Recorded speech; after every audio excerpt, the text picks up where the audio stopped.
আসসালামু আলাইকুম। এক ভাবি আমাকে এই দুধ কচু গাছগুলো দিয়েছিল, ছাদে লাগাইছিলাম। এখন উঠছে, ভাবির জন্য শাকগুলো রাখছে, কিন্তু ভাবি নাই, সে বেড়াইতে চলে গেছে। অনেক দিন রাখলাম তার জন্য, শাকগুলো খাই নাই, দুধ কচু পাতা। এখন সে নাই, তাই আজকে আমরা দুধ কচু পাতা রান্না করব, কচুর শাক। পাতাগুলো সুন্দর করে ধুয়ে এখন কেটে নিচ্ছি।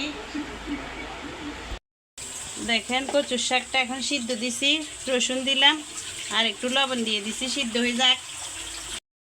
এখানে রান্না হবে কাঁঠালের বিচি, আলু, কাঁকরোল আর একটা ভেন্ডি পাইছিলাম ছাদে, ইচা শুটকি দিয়ে, এগুলো রান্না হবে। এখন দিলাম পেঁয়াজ রসুন। কচুর শাকগুলো সিদ্ধ করে নামাই নিছি, কাঁচামরিচ দিলাম। এখন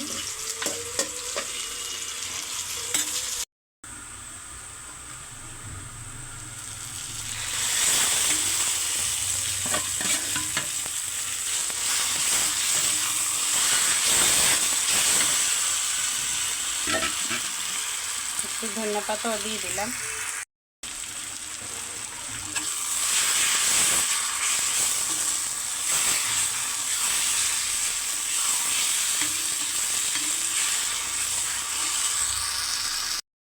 তেল উঠে আসছে শাকের থেকে, শাকটা হয়ে গেছে।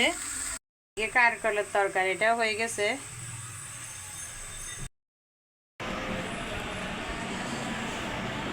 কচুর শাকের ভাত, বিসমিল্লাহ।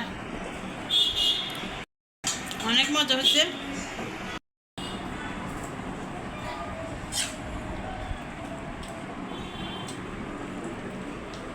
কাঁকরোলের তরকারি দিয়ে খাবো। এখন একটা ভেন্ডি পাই গেলাম, এখানে ডাল আছে।